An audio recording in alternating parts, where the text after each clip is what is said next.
আপনারা দেখতে পাচ্ছেন গত কয়েকদিন থেকে ক্রমাগতভাবে ইসরায়েল এবং আমেরিকা যৌথভাবে ইরানের উপর যেভাবে হামলা চালাচ্ছে, ধ্বংস করছে, এটা নজিরবিহীন। তারও আগে আমরা দেখেছি তারা একইভাবে প্যালেস্টাইনিয়ান মুসলমানদেরকে তারা হত্যা করেছে, লুণ্ঠন করেছে, তাদের বাড়িঘর থেকে বিতাড়িত করে দিয়েছে লক্ষ লক্ষ মুসলমানকে। সেখানে প্রায় 24 লক্ষ মুসলমানকে তারা উদ্বাস্ত করেছে। এর আগে আমরা দেখলাম ইরাক তারা ধ্বংস করে দিয়েছে। এ ব্যাপারে কোনো বিচার হয়নি, আমরা মুসলমানরা কিছু করতে পারিনি। এর আগে হচ্ছে লিবিয়া, লেবানন, এই সমস্ত দেশগুলি তো এর আগে ধ্বংস হয়েছে। তারপর আফগানিস্তানের হামলা করেছে প্রায় 20 বছর থেকে। আমাদের বাড়ির পাশে মিয়ানমার 24 লক্ষ মুসলমানকে তারা দেশ থেকে বের করে দিয়েছে। এই মুহূর্তে কোটি কোটি মুসলমান আজকে উদ্বাস্তু। এখন প্রশ্ন হচ্ছে আমরা কেন মাথা উঁচু করে দাঁড়াতে পারছি না? আমাদের সমস্যাটা কোথায়? আমরা তো সংখ্যায় কম না, আমরা প্রায় 240 কোটি মুসলমান, সমগ্র জনগোষ্ঠীর প্রায় 31%। আমাদের প্রায় ভৌগোলিক আয়তন যদি আমরা হিসাব করি 3 কোটি 22 লাখের উপরে আছে বর্গ কিলোমিটার। তা আমাদের এই বিপুল জনশক্তি, বিপুল আয়তন, আমাদের এতগুলি 57টা মুসলমান রাষ্ট্র, আমরা কেন কিছু করতে পারছি না? তো সেটার একটা সচিত্র আলোচনা আমি আজকে করব। আমি অনুরোধ করব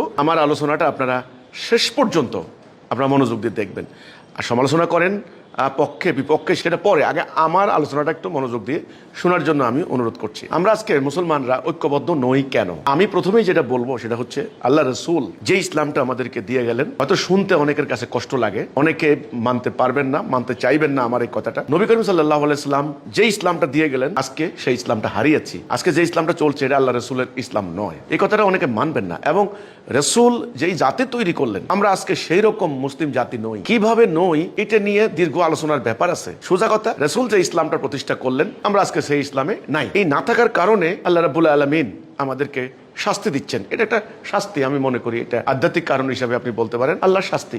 কারণ আমরা ইসলামের আসল ব্যাপারটা আমরা হারিয়েছি, আমরা বাদ দিয়েছি। সেটা কি? দেখেন, প্রত্যেকটা জিনিসের একটা উদ্দেশ্য আছে। উদ্দেশ্য সম্পর্কে জানার নাম আকিদা। আমি এখানে লিখি আপনার উদ্দেশ্য। এই উদ্দেশ্য সম্পর্কে জানার নাম আকিদা।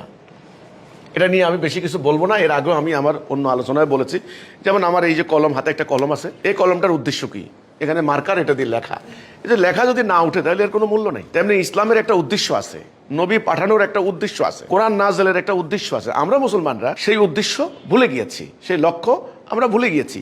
এটা হলো ব্যাপারটা। যেমন এই কলমটার উদ্দেশ্য কি যদি আপনারা না জানেন, তাহলে লক্ষ লক্ষ কলম দিয়েও কোনো ফায়দা হবে না, কোনো আমরা লাভবান হতে পারবো না। ঠিক তেমনি যেমন আমার মাথার উপর একটা ফ্যান আছে, এর উদ্দেশ্য কি? বাতাস দেওয়া। বাতাস না দিলে এই ফ্যানের কোনো মূল্য নেই। তো নবী করিম সাল্লাল্লাহু আলাইহি সাল্লাম কেন আসলেন, এই সম্পর্কে আমাদেরকে জানতে হবে। এটা জানার নাম রাসূল সম্পর্কে আকিদা। রাসূল বলেছেন, এখানে আমরা 3টে সূরা যদি আমরা বলি তাহলে আমরা প্রথম বুঝলাম ইসলামের উদ্দেশ্য। এই ইসলামের উদ্দেশ্য যদি না জানেন, আজকে আমাদের লোকেরা, আজকে এই যে রমজান মাস, আজকে 19 রমজান চলছে, এখানে সারাদিন লক্ষ লক্ষ মুসলমান রোজা রাখছেন, এগুলি আমল, কিন্তু রোজার উদ্দেশ্য কি জানেন না। তো কাজেই রাসূল কেন আসলেন এটা নিয়ে আমি কথা বলছি।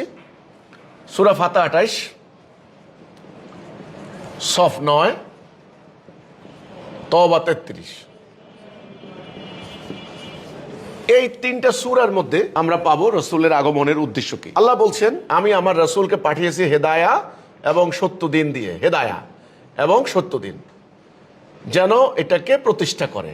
দেখেন, এই দুটো জিনিস, হেদায়া এবং সত্য দিন, এই আয়াতগুলির মধ্যে ফাতিহা 28, সফ 9, তওবা 33। ওয়াল্লাযী আরসালা রাসূলাহু বিল হুদা ওয়া দীনিল হক। হেদায়া এবং সত্য দিন, এই দুটো জিনিস দিয়া আমি রাসূলকে পাঠিয়েছি। কেন? লিইউযহিরাহু আলাদ দীনি কুল্লিহি। এটা হলো প্রতিষ্ঠা, অন্য দিনের উপর এটাকে প্রতিষ্ঠা করার জন্য।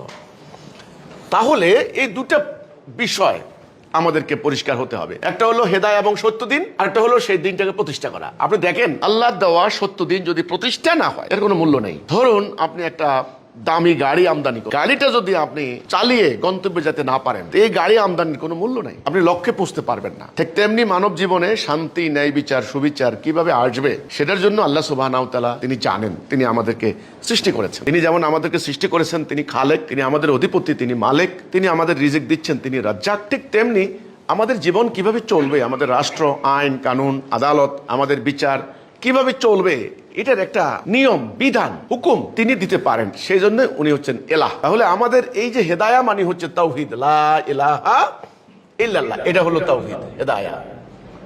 এটা হলো ঈমান, লা ইলাহা ইল্লাল্লাহ। এটা কি? আল্লাহ ছাড়া আমরা কারো হুকুম বিধান মানি না।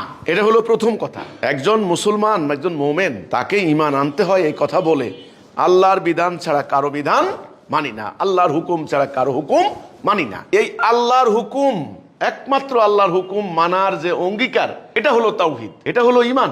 এই ঈমান আনার পরে আপনার কর্তব্য হবে আল্লাহর দেওয়া বিধান মোতাবেক আপনার জীবন চলবে, আপনার রাষ্ট্র চলবে। আপনি যেমন বিয়ে শাদী কিভাবে করবেন আল্লাহ বিধান দিয়েছেন, আপনার অর্থনীতি কিভাবে চলবে সেটার বিধানও আল্লাহ দিয়েছেন, আপনার বিচার বিভাগে কিভাবে বিচার হবে সেটাও আল্লাহ দিয়েছেন। তাহলে এই যে দিন, দিন মানে জীবন ব্যবস্থা, রাষ্ট্র ব্যবস্থা, সমাজ ব্যবস্থা, সিস্টেম অফ লাইফ, এটাকে আমরা বলতে পারি system of life, system of life, way of life, way of life মানে জীবন পরিচালিত করার নিয়ম বিধান। আমরা মুসলমানরা, আমি কিন্তু আগে বলেছি যে সারা দুনিয়াতে আমরা মার খাচ্ছি, মাথা উঁচু করে দাঁড়াতে পাচ্ছি না। কেন? প্রবলেম কোথায়? আমরা তো নামাজ পড়ি, রোজা রাখি, হজ করি, আল্লাহ বিশ্বাস করি, তাহলে আমাদের প্রবলেমটা কোথায়? আমাদের প্রবলেম হচ্ছে এক নাম্বার, আমরা তাওহীদ ত্যাগ করেছি, হেদায়েত থেকে আমরা আউট। মানে লা ইলাহা ইল্লাল্লাহ যেটা কথা ছিল, আল্লাহর হুকুম ছাড়া কারো হুকুম মানি না, সেখানে আমরা আল্লাহর হুকুম বাদ দিয়ে আমরা মানুষের তৈরি হুকুম মানছি, ব্রিটিশের হুকুম মানছি। এলো এক নাম্বার, ঈমান থেকে আউট। দুই নাম্বারে আমাদের যে রাষ্ট্র ব্যবস্থা চলে, এই যে আইন চলে, আদালত চলে, কোর্ট কাছারি চলে, অর্থনীতি চলে, যেমন সুদ, সুদ হারাম, আমাদের রাষ্ট্র চলে সুদের। তাহলে আমরা যে বিধানটা মানছি এটা আল্লাহর বিধান নয়, এটা কোরআনের বিধান নয়, এটা হলো ব্রিটিশের তৈরি করা আইন বিধান, তাদের তৈরি করা দিন। তো কাজে আমরা হেদায়া এবং এই সত্য দিন, এই দুটো জিনিস আমরা বাদ দিয়েছি। বাদ দিয়ে আমরা কি করছি খেয়াল করেন, বাদ দিয়ে আমরা কি করছি, আমরা নামাজ পড়ছি। আমি নামাজ দেখে এখানে নামাজ, রোজা, হজ, জাকাত, এভাবে সাধারণত মানুষ বলে, কিন্তু আমাদের হাদিস মোতাবেক সিরিয়ালটা হবে সালা, জাকা, হজ, সওম মানে রোজা।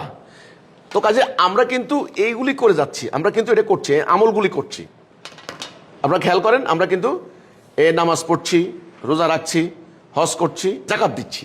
এই যেমন এখন সরকার জাকাত আদায় করার জন্য বিভিন্ন শায়েখ ফকিরদেরকে দাওয়াত দিচ্ছেন, কিভাবে কিভাবে জাকাত আদায় করা যায়। খুব খেয়াল করেন কিন্তু এই আমলগুলি আমরা, কিন্তু আমাদের এক নম্বরে কিন্তু আমল না, এক নম্বরে ঈমান। ঈমানের কথা ছিল আল্লাহর হুকুম ছাড়া কারো হুকুম না মানা, হুকুমটাই আমরা বাদ দিয়েছি, আমরা ব্রিটিশের হুকুম মেনে চলছি, মাঝখানে আমরা এগুলো করছি। আজকে মুসলমানরা মার খাওয়ার এটা একটা কারণ, এক নাম্বার। দুই নাম্বার, দিন প্রতিষ্ঠা, এটা আমাদের কোনো আকীদার মধ্যে নাই, কনসেপ্টে নাই। দেখেন দিন প্রতিষ্ঠা করবেন কিভাবে, জিহাদ এবং কিতাল, এই হচ্ছে বিষয়। জিহাদ, জিহাদ ও কিতাল, এই হচ্ছে দিন প্রতিষ্ঠার আপনার প্রক্রিয়া, তরিকা। একটা হলো উদ্দেশ্য, একটা হচ্ছে উদ্দেশ্য অর্জনের প্রক্রিয়া, একটা হচ্ছে দিন, একটা হচ্ছে দিন প্রতিষ্ঠা। দুটি শব্দ কিন্তু পরিষ্কার করে বুঝবেন। একটা হচ্ছে দিন ইটসেলফ, দিন মানে system of life, way of life. একটা হলো দিনটা প্রতিষ্ঠা করা। দিন হবে দুই প্রকার, একটা হচ্ছে আল্লাহর তৈরি, একটা হচ্ছে ইবলিসের তৈরি। যদি আমরা আল্লাহর তৈরি দিন মানি তাহলে আমরা মোমেন, আর যদি ইবলিসের তৈরি দিন মানি আমরা কাফের। আমার বক্তব্য, আমার দাবি, আমি যে কথা বলতে চাই সেটা হলো আমরা মুসলমানরা আল্লাহর দেওয়া সত্য দিন আমরা বাদ দিয়েছি আমাদের জীবনে, এটা আমরা মেনে নেই। আমরা ব্রিটিশের তৈরি আইন মানছি, এক। দুই, দিন প্রতিষ্ঠা করা, যে প্রতিষ্ঠা রাসূলুল্লাহ করেছেন, সেই প্রতিষ্ঠার সংগ্রাম, জিহাদ এবং কিতাল, এটা আমরা বাদ দিয়েছি। তাহলে এই দুটা জিনিস নিয়েই কিন্তু পূর্ণাঙ্গ ইসলাম। একটা হলো হেদায়া এবং সত্য দিন, একটা হলো এই দিনটা প্রতিষ্ঠার জন্য জিহাদ কিতাল। আমার প্রমাণটা, আমার কথারই যে প্রমাণটা দেখেন, মোমেনের সংজ্ঞা সূরা হুজরাতের 15 নম্বর আয়াত। আপনারা যারা কোরআন শরীফ পড়েন, সূরা হুজরাত আপনারা পড়লে পাবেন 15 নম্বর আয়াত। সেখানে আল্লাহ বলছেন নিশ্চয়ই তাহারাই মোমেন যারা আল্লাহ এবং তার রাসূলের প্রতি ঈমান আনে। খেয়াল করেন, তাওহীদ, লা ইলাহা ইল্লাল্লাহ মুহাম্মাদুর রাসূল, এবং জান মাল দিয়ে জিহাদ করে। তাইলে মোমেনের সংজ্ঞাই ইসলামের সংজ্ঞা কিন্তু। তাইলে ঈমান এবং জিহাদ এই দুটো জিনিস নিয়ে কিন্তু মোমেন। আল্লাহ বলেছেন কিন্তু মোমেনকে আল্লাহ সাহায্য করবেন। আল্লাহ কিন্তু ওয়াদা, ওয়াকানা হাক্কান আলাইনা নাসরুল মুমিনিন, মোমেনদেরকে সাহায্য করা আল্লাহর ওয়াদা, এক। দুই, আল্লাহ বলছেন তোমরা হতাশ হইও না, নিরাশ হইও না, তোমরা বিজয়ী হবে যদি তোমরা মোমেন হও। তাহলে মোমেনের সংজ্ঞা কি? সংজ্ঞা হচ্ছে তাওহীদ এবং জিহাদ। আমার বক্তব্য, মুসলমানরা এক নাম্বার তাওহীদ ত্যাগ করেছি, দুই নাম্বার আমরা জিহাদ ত্যাগ করেছি।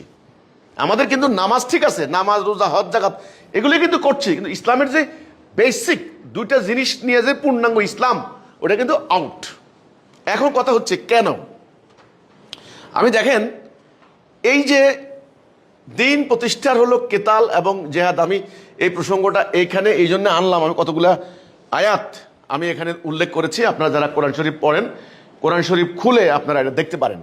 ওকে, যেমন ধরেন আল্লাহ কোরআনে বলেছেন তোমাদের জন্য কেতাল ফরজ, কুতিবা আলাইকুমুল কিতাল ওয়া হুয়া কুরহুল লাকুম, সূরা বাকারা 216 নম্বর আয়াত। ম্যান্ডেটরি, এটা কিন্তু ফরদে আইন, এটা কিন্তু ফরজ।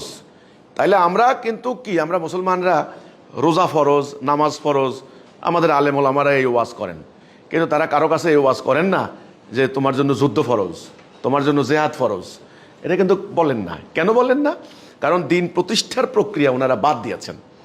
ব্যক্তিগতভাবে এই যে রোজা রাখেন, আজকে সারাদিন ধরেন রোজা রাখলেন, রোজা, কিন্তু আপনার জন্য রোজা ফরজ হলে যুদ্ধ তো ফরজ, ওটা করবে কে? ওটা কিন্তু আমরা বাদ দিয়েছি। আমরা বাদ দিলামটা কি, কোনটা বাদ দিলাম? রাষ্ট্রীয় জীবনে যেটা দরকারি ওটা কিন্তু আমরা বাদ দিয়েছি, আর ব্যক্তিগত জীবনে যেটা আমল কিছু ওটা আমরা ধরেছি। তো স্বাভাবিকভাবে আমরা মার খাবো। এবার আসেন, আল্লাহ কোরআনে বলেছেন সূরা বাকারার 193, আনফাল 39, এই দুটি সূরা আল্লাহ বলছেন কাতিলহুম হাত্তা লা তাকুনা ফিতনাতুন ইয়াকুনুদ্দীনু কুল্লুহু লিল্লাহ। ফিতনা নির্মূল হয়ে আল্লাহর দ্বীন পূর্ণরূপে প্রতিষ্ঠিত না হওয়া পর্যন্ত তোমরা কেতাল করো, জিহাদ করো, কেতাল করো, সংগ্রাম করো।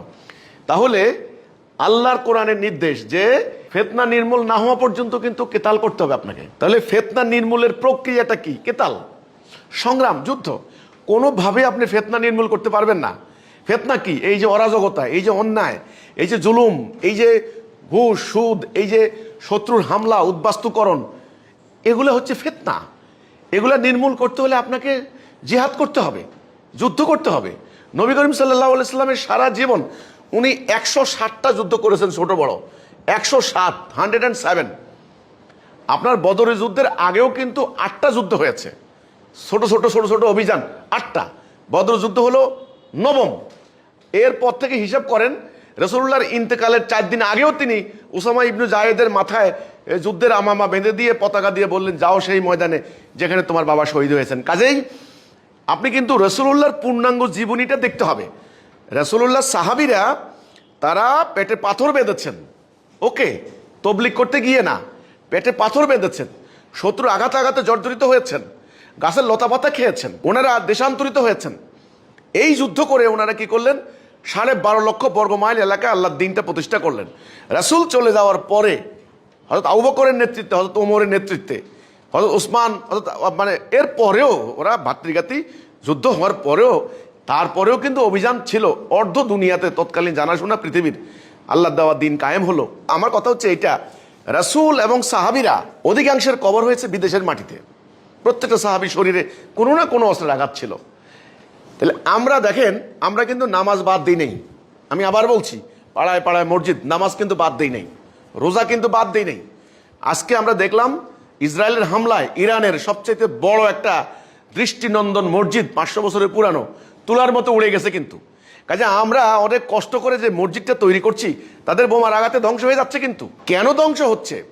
যখন আমরা জেহাদ বাদ দিলাম, কেতাল বাদ দিলাম, সংগ্রাম বাদ দিলাম, ঠিক তখনই কিন্তু আমাদের উপরে আল্লাহর শাস্তি নেমে আসলো। আমি কিন্তু প্রমাণ দিচ্ছি। কাজে ফিতনা নির্মূল না হওয়া পর্যন্ত আপনাকে জিহাদ করতে বলা হয়েছে। এবার দেখেন সূরা নিসার 75 নম্বর আয়াত, এখানে আমি উল্লেখ করেছি, আল্লাহ বলেছেন যে তোমরা কি আল্লাহর রাস্তায় কেতাল করবে না? নিপীড়িত নারী পুরুষ আল্লাহর নিকট ফরিয়াদ করছে, আল্লাহ এই জালেমদের হাত থেকে আমাদেরকে রক্ষা করো, তোমার পক্ষ থেকে সাহায্যকারী পাঠাও। তাহলে আল্লাহ বললেন, প্রশ্ন করছেন তোমরা কি কেতাল করবে না? তোমরা কি লড়াই করবে না? তোমরা কি যুদ্ধ করবে না? তোমরা কি জিহাদ করবে না আল্লাহর রাস্তায়? আল্লাহ বারবার বিভিন্ন আঙ্গিকে বলছেন। তারপরে আল্লাহ বলছেন যে সূরা তওবার, জিহাদ করো। আল্লাহ নবীকে আল্লাহ বলছেন, ইয়া আইয়ুহান নবী হারিদিল মুমিনিনা আলাল কিতাল, হে নবী মুমিনদেরকে আপনি কেতালে উদ্বুদ্ধ করেন। এই ধরনের একটা আয়াত আপনি রোজার বেলা, হজের বেলা আপনি পাবেন না। হে নবী লোকেরা যেন বেশি বেশি রোজা রাখে, উদ্বুদ্ধ করেন, পাবেন না। আমি কথাগুলো বলছি কিন্তু গুরুত্বের উলট পালট, গুরুত্ব বুঝতে হবে। ইসলামটা যখন প্রায়োরিটি হারিয়ে গেছে আমাদের কাছ থেকে, প্রায়োরিটি ইসলামের উদ্দেশ্য কি এটা যখন চলে গেছে, তখন গুরুত্বের উলট পালট হয়ে গেছে। 1 নাম্বার জিনিস চলে গেছে 100 নাম্বারে, 100 নাম্বার চলে আসছে 1 নাম্বারে। যেমন দাড়ি, টুপি, পাগড়ি, লেবাস নিয়ে ইসলামের কোনো কথা নাই, কোরআনে কোনো কথা নাই, মানে এটা ফরজ না। সেখানে আজকে মুসলমানদের 1 নাম্বার আলোচ্য সাবজেক্ট হচ্ছে দাড়ি। গুরুত্ব উল্টে গেছে। কিন্তু আল্লাহ কোরআনে একটাও বলেন নাই, আমি কিন্তু এই আয়াতগুলো এখানে উল্লেখ করব কিছুক্ষণ পরে, যে যদি তুমি রোজা বাদ দাও তাহলে তোমাকে শাস্তি দেওয়া হবে, কিন্তু একথা কিন্তু বলেননি। বাট আল্লাহ কোরআনে বলেছেন, দেখেন সূরা তওবার 38-39, অভিযানে বের হও, ইনফিরু খিফাফান ওয়া সিকালান। এরপরে আয়াত আল্লাহ বলছেন যে বের হও হালকা অথবা ভারী অবস্থা, যা আছে আল্লাহর রাস্তায় সংগ্রাম করো। কেন সংগ্রাম করব? কারণ ওই যে দিন প্রতিষ্ঠা, দিন প্রতিষ্ঠা, প্রতিষ্ঠা না করলে নবীর আগমনের উদ্দেশ্য কোনো অর্থ নাই, প্রতিষ্ঠা না করলে কোরআন নাজিলের কোনো অর্থ নাই, প্রতিষ্ঠা না করলে আপনার মুসলিম দাবি করার কোনো অর্থ নাই, দিন প্রতিষ্ঠা না করলে আপনার অধিকার কেউ দেবে না, দিন প্রতিষ্ঠা না করলে আপনার সম্মান ইজ্জত হবে না। এখন আমরা করছি কি, আমরা ওদের দেওয়া দিন মানছি, গণতন্ত্র, সমাজতন্ত্র, সাম্যবাদ, ওদের দেওয়া দিন, আল্লাহর দিন কিন্তু বাদ দিয়েছি। তারপরে আবার কি, আল্লাহর দেওয়া দিন প্রতিষ্ঠার যে সংগ্রাম, ওটাও কিন্তু আমরা বাদ দিয়েছি।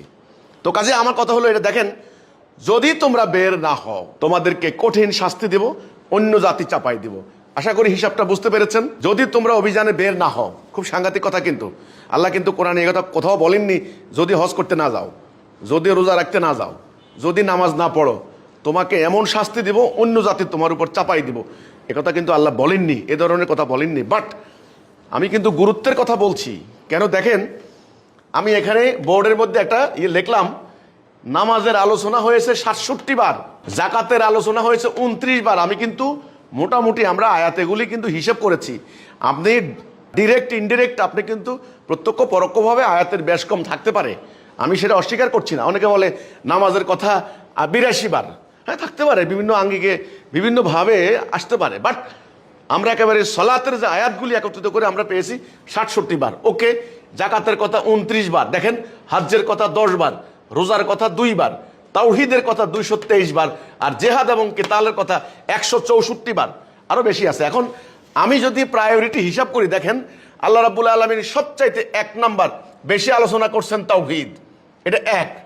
তারপরে বেশি আলোচনা করছেন জেহাদ কিতাল, এটা 2 নাম্বার। দেখেন তারপরে তৃতীয় বেশি আলোচনা করছেন সালাহ, 3 নাম্বার। খেয়াল করেন, তাহলে তাওহীদের কথা কোরআনের সবচেয়ে বেশি আলোচনা করা হয়েছে। জেহাদের কথা দ্বিতীয়বার তাওহীদের পরে। কেন? এই জেহাদ এবং কিতালের কথা, মুসলমান কিন্তু জেহাদ কিতাল ছাড়ছে।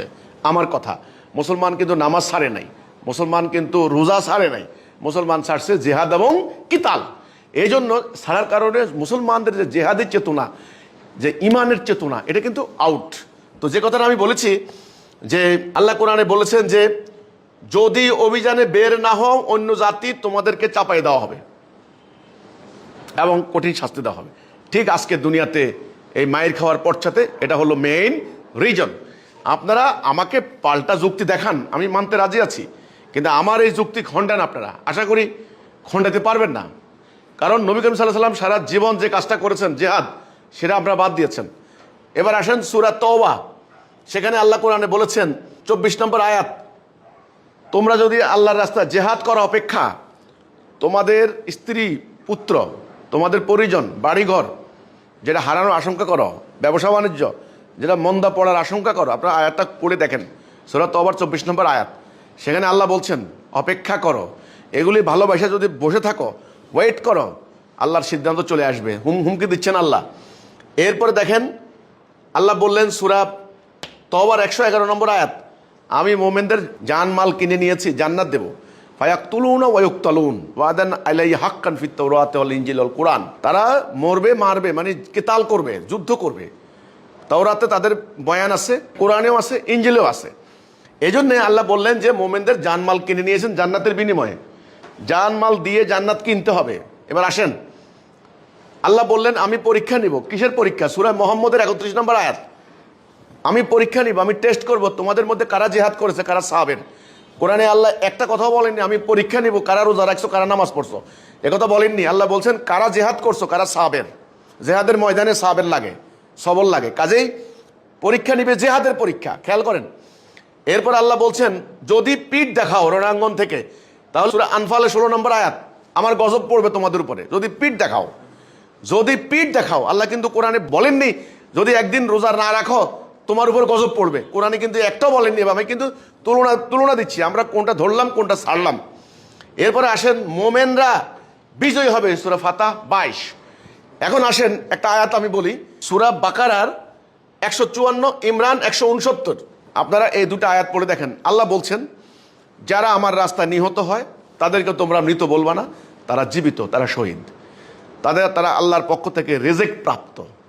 দেখেন, ইসলামের সবচেয়ে বড় মর্যাদা শহীদের। শহীদ কারা? শহীদ কারা? আশা করি বুঝতে পারবেন।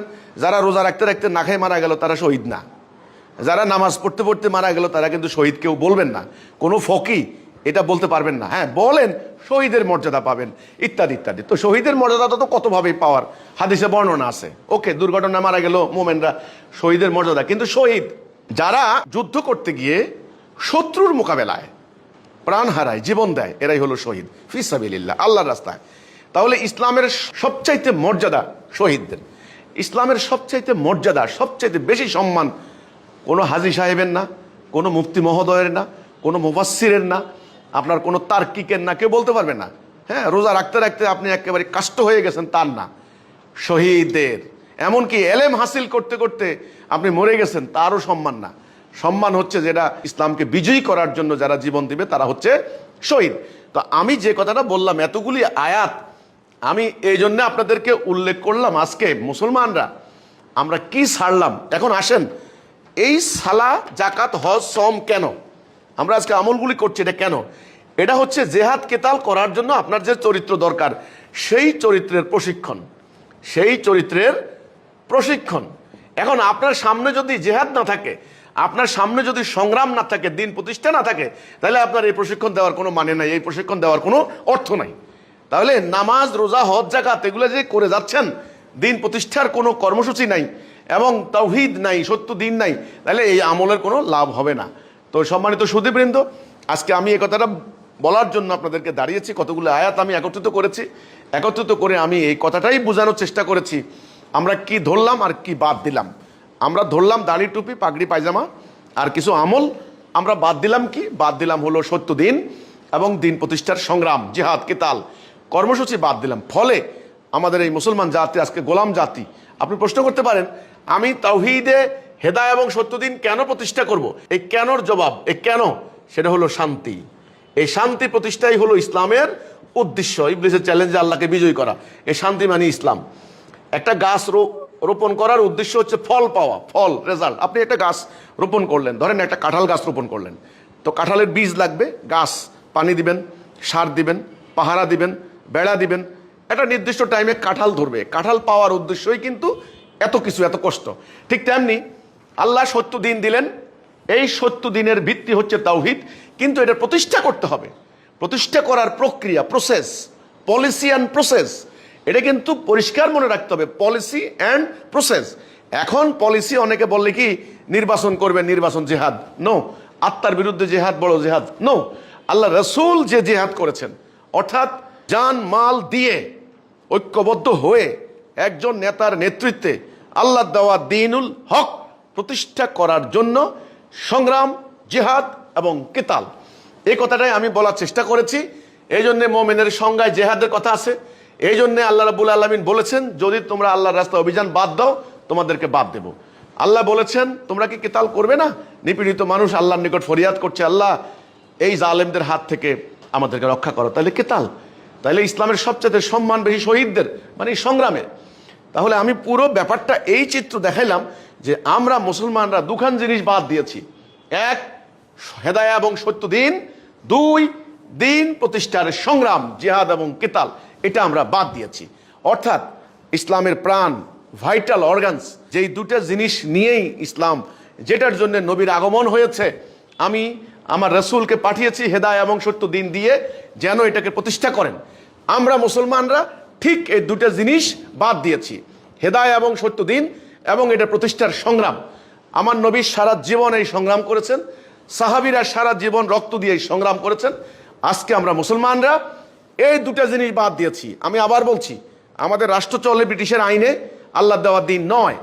এমনকি আল্লাহ দেওয়া দিন প্রতিষ্ঠার জন্য যে জেহাদ, আমরা সেই জেহাদ বাদ দিয়েছি। সোজা কথা, আত্মার বিরুদ্ধে জেহাদ, বড় জেহাদ, একটা জাল হাদিস আবিষ্কার করেছি। যারা রাজনীতি করে ধর্মের নামে, ওরা নির্বাচন জেহাদ, এটা নতুন করে একটা ফতোয়া দিয়েছেন। এটা আল্লাহর লানত পড়েছে, আল্লাহর গজব পড়েছে। এখন এই সাম্রাজ্যবাদী আগ্রাসন থেকে বাঁচতে হলে, মাটিকে রক্ষা করতে হলে, জন্মভূমিকে রক্ষা করতে হলে, রক্ষা করতে পারবেন না, ইজ্জত রক্ষা করতে হলে আপনার হলো সম্পদ মাটির নিচে, মাটির উপরে, আপনার ব্যাংকে জমানো সম্পদ, ঘরের হাঁস মুরগি থেকে শুরু করে কোনো সম্পদ থাকবে না, ওরা সব লুটে নিয়ে যাবে। যদি রক্ষা করতে হয়, আমি আমার আজকের এই বক্তব্যের মূল সাবজেক্ট হচ্ছে এই, যদি রক্ষা করতে হয় তাড়াতাড়ি প্রথমত তাওহীদের উপরে ঐক্যবদ্ধ হতে হবে। দ্বিতীয় কর্তব্য হবে ঐক্যবদ্ধ হয়ে জান মাল দিয়ে আল্লাহর রাস্তায় জেহাদ করতে হবে, যেটা আমরা ত্যাগ করেছি। যে জেহাদ ত্যাগ করার কারণে আল্লাহ শাস্তি পড়েছে। সূরা তওবার 39 নম্বর আয়াত, যদি তোমরা আল্লাহর রাস্তায় অভিযান বাদ দাও তিনি তোমাদেরকে শাস্তি দিবেন, অন্য জাতি চাপাই দিবেন। এটা একেবারে আল্লাহর সরাসরি ঘোষণা। এই কারণে আমরা কিন্তু নামাজ ত্যাগ করি নাই, রোজা ত্যাগ করি নাই, হজ ত্যাগ করি নাই, এলেম হাসিল করা ত্যাগ করি নাই। আমরা কি ত্যাগ করেছি? এক নম্বরে তাওহীদ, তাওহীদ ভিত্তিক দিন, যেটা আমি একটু আগে বললাম, মানে যেটা দিয়ে আমাদের রাষ্ট্র চলবে, সেটা আমরা বাদ দিয়েছি। দুই নম্বরে দিন প্রতিষ্ঠার যে পলিসি অ্যান্ড প্রসেস, মানে জেহাদ এবং কিতাল, লড়াই সংগ্রাম যেটা রাসূল করেছেন, সেটা আমরা বাদ দিয়েছি। এই দুটি মৌলিক বেসিক বিষয় বাদ দেওয়ার কারণে আমরা ইসলাম থেকে আউট। এখন আবারও সবাইকে ইসলামে ঐক্যবদ্ধ হয়ে, তাওহীদের উপর ঐক্যবদ্ধ হয়ে সংগ্রাম করে আবার এই দুনিয়াতে আপনারা মর্যাদা লাভ করবেন, যেটা আল্লাহ ওয়াদা দিয়েছেন। যদি মোমেন হও, মানে তোমাদেরকে দুনিয়াতে কর্তৃত্ব দেওয়া হবে। যদি তোমরা মোমেন হও, তোমাদেরকে সাহায্য করা হবে। যদি তোমরা মোমেন হও, তোমাদের গুনাহ মাফ করা হবে। যদি তোমরা মোমেন হও, 5000 ফেরেশতা মালায়েক তোমাদের জন্য প্রস্তুত। যদি মোমেন হও, কাফেররা তোমাদের সাথে পারবে না, ওরা পালিয়ে যাবে। তোমরা হবে 20 জন, তারা হবে 200 জন। এটা আল্লাহ কোরআনে বলেছেন। কাজে আল্লাহর এই ওয়াদা মিথ্যা নয়। আল্লাহ কোরআনে বলেছেন আমার ওয়াদা হক, সত্য। এই জন্য আমার কথা হলো, আমার আজকের এই বক্তব্যের পরিপ্রেক্ষিতে, যে আজকে সারা পৃথিবীতে আমরা মুসলমানরা ভীত সন্ত্রস্ত, আমরা আতঙ্কিত, আমাদের মনে হয় কিছু করার নেই। আমাদের শাসকরা আজকে নত জানু এটার থেকে বাঁচতে হলে, যেটা আমরা ত্যাগ করেছি, আলহামদুলিল্লাহ, আল্লাহ শকর, জামানার ইমামের উসিলায় আমরা এই মহাসত্য লাভ করেছি। এখানে আরেকটা সাবজেক্ট আমি না বললে নয়, এটার সঙ্গে প্রাসঙ্গিক। বিশ্বে অনেক সংগঠন আছে, মধ্যপ্রাচ্যেও আছে, আফ্রিকাতেও আছে। তারা জেহাদ কেতালের নামে তারা কিন্তু বিভিন্ন কার্যক্রম করছে, বিভিন্ন উগ্রবাদী সংগঠন বা সংস্থা এগুলি করছে। তা আপনারা বলতে পারেন যে তারা কি তাহলে উত্তম মুসলিম? তাহলে তো এদের থেকে কি তাহলে আসল কাজ করছে? দেখেন, আকিদা সবার আগে, আমি কিন্তু একটা কথা বলেছি, কিন্তু আকিদা যদি ভুল হয়, সমস্ত ঈমান এবং আমল ভুল হয়ে যাবে। তো বিভিন্ন সংগঠন তারা, যেমন ধরেন মধ্যপ্রাচ্যে আছে, আপনার আফগানিস্তানে আছে, বিভিন্ন সংগঠন পাকিস্তানেও আছে, তারা যে জেহাদ কেতালের কথা বলছে, এক নম্বর তাদের ইসলাম সম্পর্কে আকিদা ভুল, রং, পারভার্টেড, সঠিক আকিদা নয়, তাদের ভুল আকিদা। আকিদা ভুল হওয়ার কারণে তারা যেটা চাচ্ছে ওটা কিন্তু আল্লাহ রসুলের ইসলাম না। এই জন্য তাদের প্র্যাকটিসগুলোর মধ্যে রং, এবং সারা দুনিয়ার মানুষ সেটা আতঙ্কিত হচ্ছে, ভীত সন্ত্রস্ত হচ্ছে, এক নম্বর। দুই নম্বর, তারা যে কর্মসূচি অনুসরণ করছে, এই কর্মসূচিটা হচ্ছে কিন্তু ভুল। আল্লাহ রসুল, আপনি আল্লাহর দিন প্রতিষ্ঠা করবেন, আল্লাহ রসুল যে কর্মসূচি অনুসরণ করেছেন সেটা আপনাকে অনুসরণ করতে হবে। তারা যে কর্মসূচি অনুসরণ করছে এগুলো বিভিন্ন সন্ত্রাসবাদী কার্যক্রম, আতঙ্কবাদী কার্যক্রম, কাজেই সেগুলো কর্মসূচি নয়। তাহলে আল্লাহর দিন প্রতিষ্ঠা করার জন্য আল্লাহ দেওয়া কর্মসূচি লাগবে, সেটা আমরা বলেছি এখানে 5 দফা কর্মসূচি। এক নম্বরে ঐক্যবদ্ধ হইতে হবে পুরো জনগোষ্ঠীকে তাওহীদের উপরে। ওরা কিন্তু সেটা করেনি, তাওহীদের ধারণাও তারা দেয়নি। 2 নম্বরের শৃঙ্খলা, ডিসিপ্লিন, আপনি যা খুশি তা করতে পারেন না, যা খুশি তা বলতে পারেন না। 3 নম্বরে আনুগত্য, একজন নেতার আনুগত্য করতে হবে। 4 নম্বরে হিজরত করতে হবে। হিজরত কি? আলাদা হওয়া, শিরিক কুফর থেকে আলাদা হওয়া। 5 নম্বরে আপনি জিহাদ করবেন। তাহলে এই কর্মসূচি হচ্ছে দিন প্রতিষ্ঠার কর্মসূচি। বিশ্বে যত সংগঠন আছে, আমার জ্ঞান মতে, আমার জানা মতে, হিজবুত তৌহিদ ছাড়া আল্লাহর দেওয়া এই পবিত্র কর্মসূচি কেউ অনুসরণ করছেন না। এই হচ্ছে কথাটা। কাজেই কোনো সংগঠন আছে জিহাদ কেতালের কথা বললেই সেটা কিন্তু ইসলামের জিহাদ কেতাল হবে না। তাহলে কোনটা হবে? যাদের সঠিক আকিদা, ইসলাম সম্পর্কে কম্প্রিহেন্সিভ কনসেপ্ট, সম্যক ধারণা যারা লাভ করবেন প্রকৃত ইসলাম, সেটাই হলো আসল আকিদা। তো এই হচ্ছে আমার কথাটা। তো অন্যান্য সংগঠনগুলির সাথে কিন্তু হিজবুত তৌহিদের বিশাল তফাৎ কিন্তু এই জায়গাটায়। হিজবুত তৌহিদ আল্লাহ রসুলের প্রকৃত ইসলাম নিয়ে দাঁড়িয়েছে, এবং ঠিক আল্লাহ রসুল যে কর্মসূচি অনুসরণ করেছেন সেই কর্মসূচি, 5 দফা কর্মসূচি, সেটা অনুসরণ করছেন। এই জন্যে হিজবুত তৌহিদ সত্য এবং হক। তো কাজে আমি এখন যেটা বলার চেষ্টা করব সর্বশেষে, আমার কথার উদ্দেশ্য হচ্ছে আজকের এই কথাটুকু। আজকে আপনারা যারা সারা পৃথিবীতে মুসলমান নামের আল্লাহকে বিশ্বাস করেন, রাসূলকে বিশ্বাস করেন, আপনাদের উচিত হবে যদি আমার কথাকে যৌক্তিক মনে করেন, সত্য মনে করেন এবং বক্তব্য শোনার পরে আপনি যথেষ্ট কনভিন্স হন, তাহলে আপনার নিজে বুঝে থাকলে হবে না, এই সত্যটাকে প্রতিষ্ঠা করার জন্য আমাদের সাথে ঐক্যবদ্ধ হন, ঐক্যবদ্ধ হয়ে আসুন, আমরা আল্লাহর দ্বীনটা প্রতিষ্ঠা করি। আমাদের জান মাল আল্লাহ চেয়েছেন, সেটা দিয়ে আমরা আল্লাহর দ্বীন প্রতিষ্ঠার সংগ্রাম করি। আমি আপনাদেরকে আহ্বান করব অতি দ্রুত আপনারা হিজবুত তাওহীদ আন্দোলনে যোগদান করে মোমেনের সংজ্ঞা পূরণ করুন এবং দুনিয়া এবং আখিরাতে আমাদের যে খেলাফতের উদ্দেশ্য, খলিফা তৈরি করার উদ্দেশ্য, মোমেনের সংজ্ঞা পূরণ করার যে শর্ত, সেটা যেন আমরা পূরণ করতে পারি। তো আমি আপনাদেরকে এই সত্যকে আলিঙ্গন করার জন্য আবার আহ্বান জানাচ্ছি। আল্লাহ হাফেজ, সালামু আলাইকুম ওয়া রাহমাতুল্লাহি ওয়া বারাকাতুহু।